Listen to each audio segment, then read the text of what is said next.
producera och man ska verkligen vilja etablera sig. I Kina är allting möjligt och omöjligt. Och för att kunna komma igenom bruset här i USA, då måste man driva på. Den sociala biten är mycket viktigare här. Om man har rätt mentalitet till affärslivet så gör man det som är kutym i det landet man kommer till.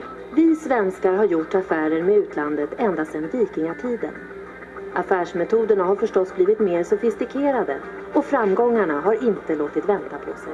Och vi vet att det inte är svenska affärsidéer som är för små. Det är Sverige som är för litet.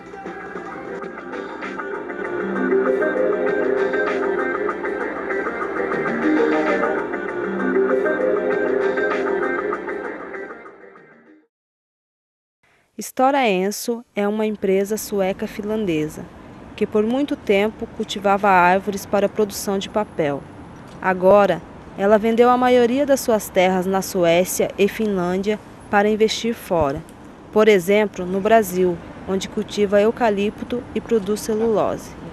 No Brasil, Stora Enso está interligada com uma outra grande empresa, chamada Aracruz Celulose, que em partes é norueguesa. Elas têm uma fábrica de celulose na Bahia, no nordeste do país. E no Rio Grande do Sul estão expandindo o cultivo de eucalipto. E como estratégia da Stora Enso, ela está abrindo novos negócios em outras regiões aqui da América do Sul. Então, por isso nós temos agora um projeto no Rio Grande do Sul e um projeto no Uruguai. Então, o objetivo desses projetos aqui no Cone Sul é criar uma base florestal, plantações, para que no futuro também se consiga instalar novas unidades industriais de celulose. O Brasil tem um clima ótimo para plantar o eucalipto. A árvore, que é natural da Austrália, cresce muito rápido. Como é geneticamente modificada, as empresas chegam a fazer o corte a cada 7 anos. Além disso, as leis ambientais do Brasil são mais fracas do que na Europa e as empresas são isentas de pagar, por exemplo, impostos da mercadoria de exportação. A mão de obra, que é barata, possibilita um lucro ainda maior. No Brasil, 1% da população possui 45% das terras. Isso faz do Brasil o país mais desigual do mundo nessa questão. Por causa disso, existe uma luta, uma história antiga de luta pela distribuição da terra brasileira. Os primeiros moradores do país eram os indígenas. Sempre possuíram terras e nunca precisaram ter documentos para provar que eram os donos.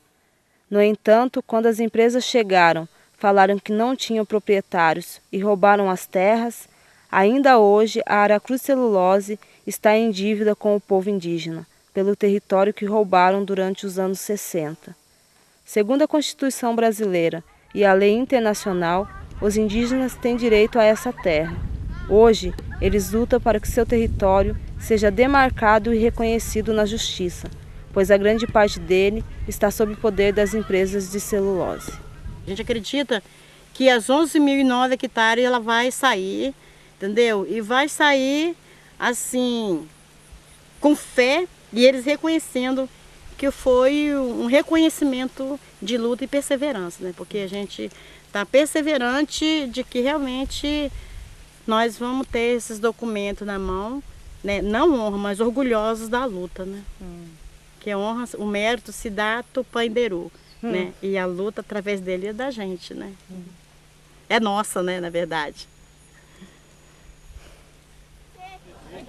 Porque já teve há muito tempo que a empresa falou onde eles tinham que chegar. Porque no passado, nós íamos e andávamos, não tinha ninguém que dizia, olha, até aqui você vai, até aqui você não pode ir. Então hoje, vamos falar para a empresa, até... Um outro grupo que foi afetado pela chegada das grandes empresas eram os negros, descendentes de escravos. Eles viviam em comunidades chamadas de quilombos. Não possuíam documentos do território das comunidades. Por isso, foram perdendo suas terras para proprietários particulares e empresas. Hoje, as comunidades que resistem estão mobilizando a luta pela demarcação e reconhecimento do território onde estão as suas comunidades. Então os quilombolas começaram a reagir, meu povo, não posso mais tirar um palmito para me comer. Eu não posso mais pescar. Eu não posso mais andar dentro do que é meu, que era meu. Porque a empresa plantou lá suas árvores e eu não posso ter essa liberdade. Eu não posso caçar mais. Eu tenho que enfrentar. Eu tenho que ir de confronto com esse ser que está aqui dentro e que me incomoda. Também, os pequenos agricultores têm lutado por melhorias de vida no campo e contra as empresas e seu grande poderio. Essa luta está organizada pelo Movimento dos Pequenos Agricultores, o MPA. Além do MPA, tem o MST, o Movimento dos Trabalhadores Rurais Sem Terra. É um movimento que surgiu há 23 anos atrás e integra 2 milhões de pessoas que foram expulsas do campo para as periferias das grandes cidades. O MST luta para fazer uma reforma agrária e conquistar terra, para cultivar e construir uma vida no campo. Para fazer uma comparação, a agricultura familiar gera um emprego por hectare, enquanto a produção de celulose gera em total um emprego por cada 120 hectares.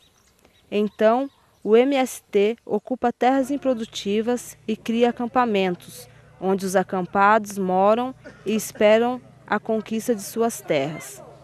Hoje, quando as empresas de celulose estão expandindo seus cultivos de eucalipto, a concentração de terra aumenta ainda mais. É tudo uma luta que a gente está vindo trazendo desde muito tempo para cá. Porque aqui, a ditadura aqui, ela é muito... Eles falam que a ditadura acabou, mas para nós não acabou, né? Para nós continua. Em Poder da Celulose a gente tem a polícia, a gente tem todos pessoas assim de frente, né? Presidente de comunidade, vereadores. Então a gente fica muito difícil de poder trabalhar. Os movimentos sociais e as ONGs ambientais se juntaram na luta contra as empresas de celulose e para que possam trabalhar no campo com a agricultura familiar. Juntos, criaram a Rede Alerta contra o Deserto Verde para combater a monocultura de eucalipto. Todas as pessoas que moram dentro do território que é impactado com eucalipto, ele tem que brigar com a arapucelose. Da lona preta o inimigo fez careta, mas o povo atravessou. Romperam cercas que cercam a filosofia de ter paz e harmonia para quem planta o amor. O arroz é o cacho e o feijão floreou, milho na palha, coração cheio de amor. O arroz é o cacho e o feijão floreou, milho na palha, coração cheio de amor.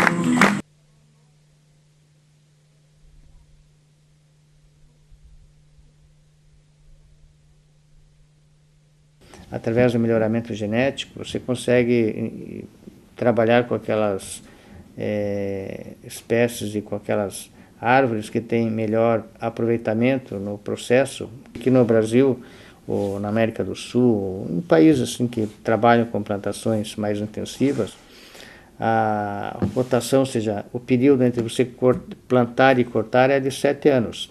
7, 8, em alguns casos um pouco mais. Mas é um período muito curto. E quando você compara, digamos, o mesmo ciclo na Europa, esse ciclo é muito mais amplo. Normalmente é 60 anos, 70, em algumas regiões mais ao norte de Suécia e Finlândia chega a 80 anos, 90 anos. Como o eucalipto cresce tão rápido, tem necessidade de uma grande quantidade de água. As empresas falam que não consomem muito, mas os moradores nas regiões dos plantios estão muito preocupados pela seca que já pode ser observada. Por isso que o eucalipto chupa água, chupa. Em física, ninguém engana ninguém, física é física. Se uma árvore cresce numa velocidade X, ela precisa de insumos na mesma velocidade, senão ela não cresce. Não é óbvio? Ninguém vai fazer milagre, milagre não existe em física. Se ela cresce mais, ela chupa mais água, e é evidente. Você quer dar uma olhada como é que o bicho faz?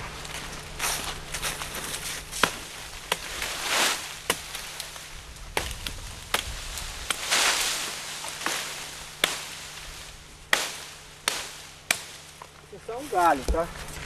Se você cortar ele mesmo, ele vai vazar água daqui a pouco. Se você cortar um pau grosso desse aí, ele chega a jogar mais de 1 litro d'água para fora. Se você colocar. Ó. Nossa. Isso é porque ele é fininho. Ó. Tá vendo? Agora você corta um daquele ali e segura. Ó. Tá vendo? É só o galho dele que tá assim. Você já imaginou milhões e milhões de pés de eucalipto? Aí o pessoal fala, ah não, mas isso aqui não seca a terra. Corta uma árvore nativa para ver se ele vai pingar água desse jeito. Ele não pinga água.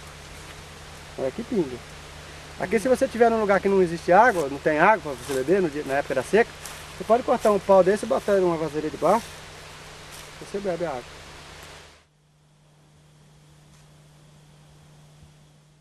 Os plantios de eucalipto no Brasil são monoculturas, quer dizer que só uma espécie está cultivada numa área grande. Isso faz que as terras se tornem desgastadas e as áreas com maior biodiversidade, como por exemplo as matas nativas, se acabem.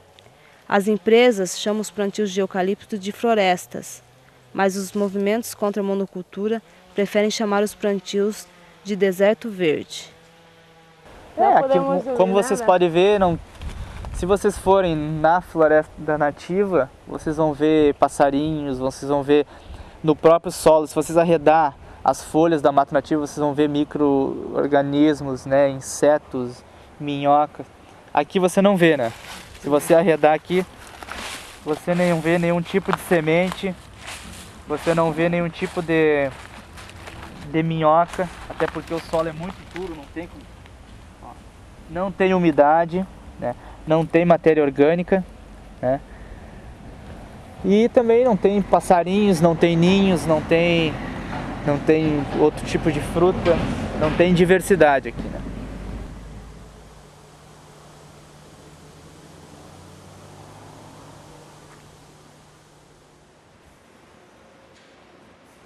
De todo esse eucalipto se produz celulose que é exportada para a Europa, onde fica o último processo de produção de papel. No Brasil, Storaense e Aracruz têm em total 5 fábricas de celulose. 3 delas ficam juntas no município de Aracruz, no sudeste do país. Lá se produz mais de 2 milhões de toneladas de celulose por ano, quase tudo para exportação.